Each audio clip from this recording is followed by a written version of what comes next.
I think we got to talk about a very surprising development over the past 5 weeks or so.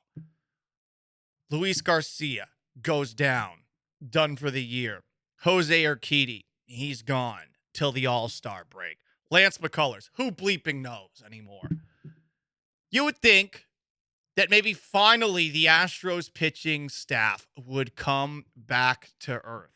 And yet, it hasn't, because Brandon Bielak and JP France, out of bleeping nowhere, have come in and put together what? 5 straight good starts, 4 straight quality starts for Bielak last night, who finally got some run support. The hits allowed have steadily been going down. France has a 4 ERA, 1.3 walks, hits per innings pitched after 5 major league starts. He's thrown into the 6th in 3 of them. Combined, the two have teamed for 54 innings, just 21 earned runs, a 3.5 ERA.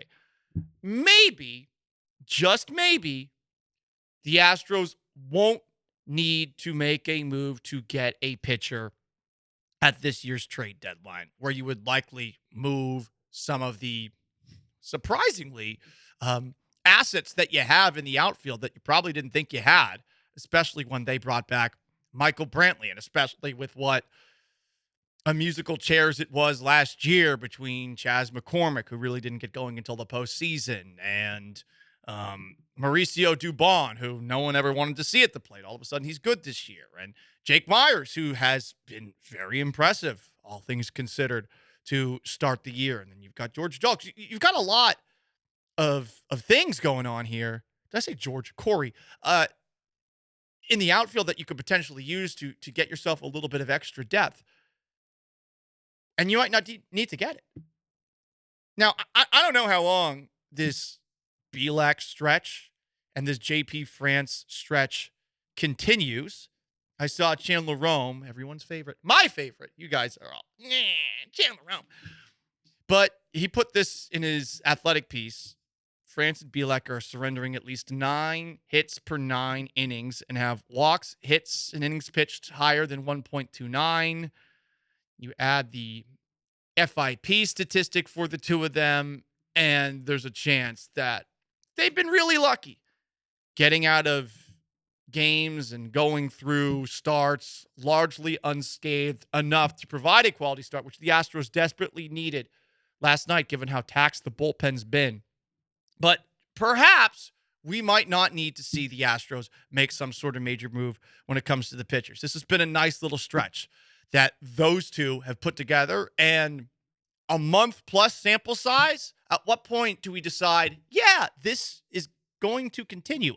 I'm not quite there yet. I think Chandler Rome throwing a ice bucket of reality on everything is always necessary, and I think the Astros definitely have to be weighing their options as you get closer and closer to July. You hope the outfielders continue to play well, and you hope that these two obviously continue to pitch well. What we're seeing from these two guys has been really impressive.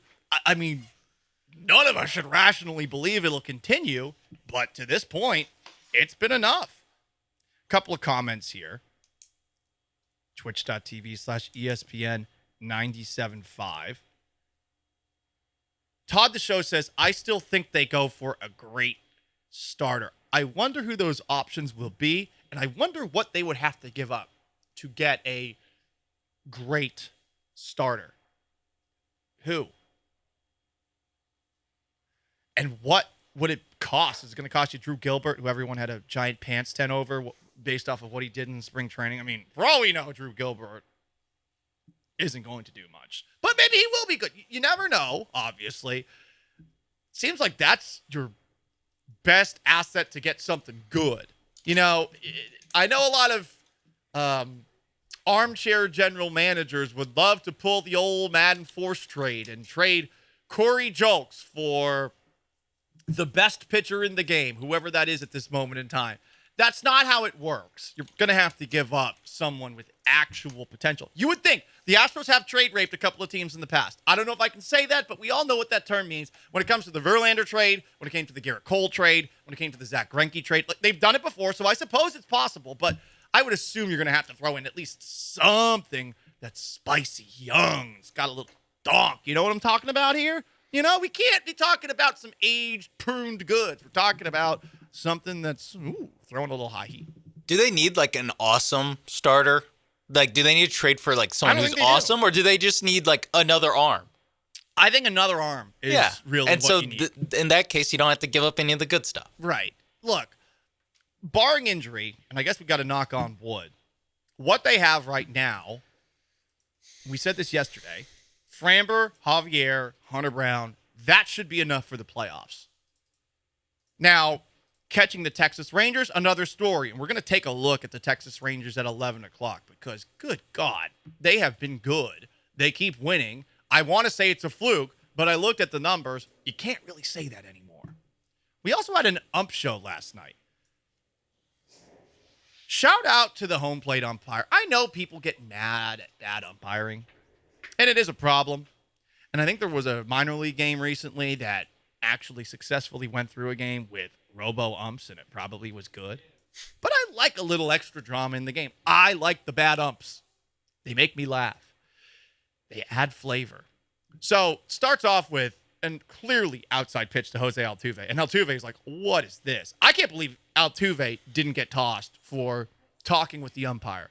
I'm very curious as to what the actual lingo, the phrasing was coming from Altuve. Then Jeremy Pena comes up to the plate. There's another bad pitch. It's called a strike. Pena's like, just looks dead ahead. And Lane gets in his face. So Alex Centrone decides, hey, bro, this ain't happening. This is what it sounded like on the broadcast. And that plate is wide. 1-1 to count. It's 1999, TK. Greg Maddux is on the mound. Yeah, this is Al Jerry Lane is getting. He came out from behind home plate. He doesn't have to do that. No. And somebody gets tossed. He's had enough. He's not had a good game, and he decided to get proactive in talking to Jeremy Pena. Umpires are. The umpire doesn't need to go to the player. That's where the manager needs to come out and get in between the situation and help the umpire understand that this is not your job to get into the player's face.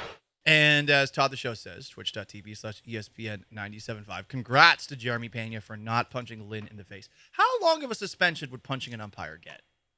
Because we see fights happen. We see suspensions. Would it get 10?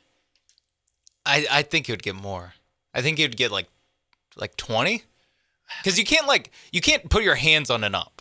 That is true. So you can't even really touch them that much. And so when you go all the way to punching, I feel like you're going to get a lot of games doing that. Do you remember Carl Everett? Carl Everett played for the Astros a really long time ago. And I know this because I had an N64 baseball video game, and he played for them, and the Red Sox had him for a time. So I would always make the Red Sox trade for Carl Everett, who I enjoyed. Carl Everett once in a game on July 21st of 2000 headbutted an umpire. How long he was suspended? 10 games. Precedent. Wow. Would it be worth it? Wait, what year did you do that? This was in 2000. 23 years September later? 11th. So things change, obviously. Yeah, obvioly. I mean, yeah, he was able to bring a razor onto the airplane to go fly out there. It's insane. He didn't have to take his shoes off at didn't have to do that security. Either. You could headbutt an umpire back then. Is headbutting worse than punching?